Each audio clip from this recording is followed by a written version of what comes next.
Cuan, cuan, we be getting money. Cuan. Oke Mas Bro, kali ini saya share info bahwa grup STS open lagi STS rekomendasi dan diskusi di bulan Juni 2025. Nah, teman-teman akan masuk ke dua grup ini, grup rekom dan grup diskusi. Grup rekom isinya rekom, diskusi isinya tanya jawab, teman-teman ya. Nah, kita akan intip STS yang masih jalan saat ini, yaitu STS rekomendasi Mei, aktif sampai tanggal 31 Mei tentunya. Nah, kemarin di tanggal 16, karena ini videonya saya buat tanggal 17, ini ya perform kemarin tanggal 16, kita dapat cuan di Aksi, Aman, Java, Jawa, Adro, Koko, Bir, dan sebagainya, teman-teman. Kita cuan 8 saham.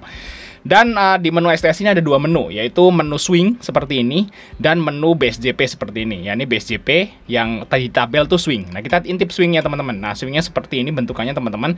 Ada yang cepat, ada yang agak lama. Jadi kalau swing itu kita anti CL. Jadi bagi teman-teman yang pegawai atau yang punya usaha yang nggak bisa mantau market seharian, ambillah menu swing. Ini sahamnya santai dan nggak pakai CL. Kalaupun nggak cuan, kita akan bawa ke next STS. Jadi masih aman banget teman-teman menu swing ini kayak gitu ya.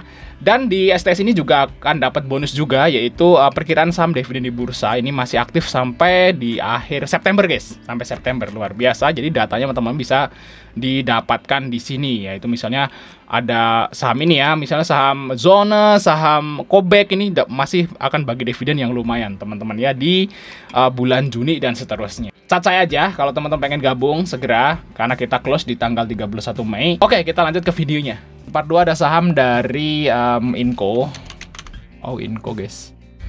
Inco ini udah naik tinggi ya, Vale. Nah, ini ngikutin Antam sebenarnya. Biasanya kalau zaman dulu kita trading itu Antam sama Inco bareng. Nah, kalau ini enggak guys ya, Inco-nya ketinggalan jauh daripada Antam.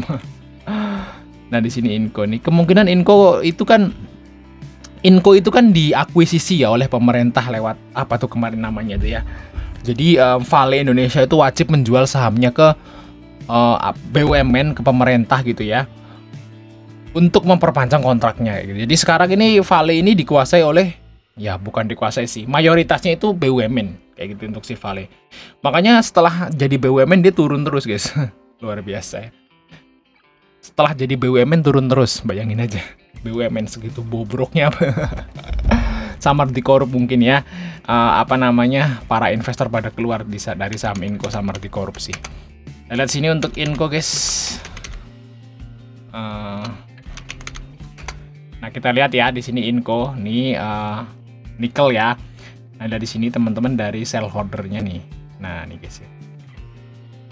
Nah, ini ya PT Mineral Industri nih guys. Nah, ini kan punya BUMN guys. Nah, ini dulu pengendalian itu Vale ya.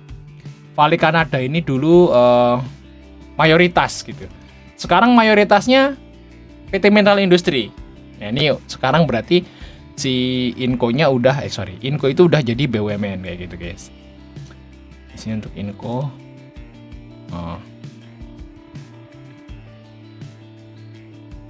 Nah, ini fundamental Inco guys, mulai membaik ya untuk profitnya. Ya, naik walaupun belum balik kayak tahun 2022 2023, tapi mulai naik. Lihat Inco di sini. Ada LG masuk guys, di sini ada BB, asingnya juga masuk 35 miliar. Nah, kita bisa trading lah. Nah, untuk targetnya ini guys ya, ini kalau dijebol ya targetnya ke sekitaran sini ya, ke ruangan ini guys untuk si Inco, teman-teman. Apakah besok bisa? Nah, semoga aja ya. Oke, kita lanjut saham yang berikutnya ya, saham dari Nike. Naik guys. Naik kok turun. Nah, ternyata naik nggak sampai ke harga tebus ya. Ini udah mantul di sini teman-teman. Coba kita lihat naik di sini. Saya kira sih saya mau nunggu di harga tebus, tapi nggak nyampe guys. Nah, harga tebus waran itu di 135 ya. 135. Nah, sepertinya karena banyak orang yang punya modal 135 dari nebus waran, kayaknya sih nggak nyampe ke situ. Kalau udah 135 mereka baru BEP dong. Dan jatuhnya rugi. Nah, mungkin bandarnya ngenahan tuh di harga di atas jauh di 135 kayak gitu. Nah, kita lihat di sini ini udah mulai mantul ya, guys. Bisa lah di trade untuk si. Nah, kalau kita lihat dari atas ya pasti banyak yang sangkut. Wah, yang sangkut biasa para retail. Kita lihat sangkut di atas 250.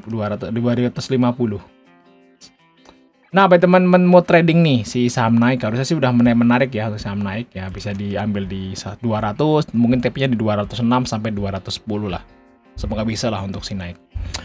Oke, lanjut saham yang terakhir teman-teman, yaitu saham dari LPCK guys. Kita lihat LPCK Lipo Cikarang nih. Nah. Ada yang telepon bentar. LPCK. Guys ya, jangan telepon dulu bentar nih, lagi bikin video guys. Nah, Lipo Cikarang teman-teman, profitnya naik banyak. Wah, luar biasa ya guys ya. Dari 59 ke 142. Dan bisa dibilang ini termasuk saham yang paling murah ya. Cuman LPCK ini agak sepi guys, makanya nggak seram. Misalnya nih, teman-teman kan kenalnya kalau perusahaan properti ya. Perusahaan properti kan taunya BSDE ya. Ya BSD City, BSDE atau CTRA ya, Ciputra gitu ya, atau Pakuwon, PWON, atau Sumarekon, SMRA. Jarang toh teman-teman trading properti Lipo Cikarang, LPCK kan jarang loh. Ini makanya mungkin LPCK ini adalah saham properti paling murah di bursa efek. Cuman gara-gara jarang di trading, makanya dia harganya tuh nggak naik-naik. Di sini ya, dulu ya. Nggak kayak Pawon atau SMRA yang udah naik tinggi. Nih lihatnya SMRA-nya. Tuh. SMRA kita juga udah cuan banyak ya di SMRA, teman-teman. Nah, ini udah naik tinggi ya dari sini, teman-teman. Nah, kalau kita lihat LPCK,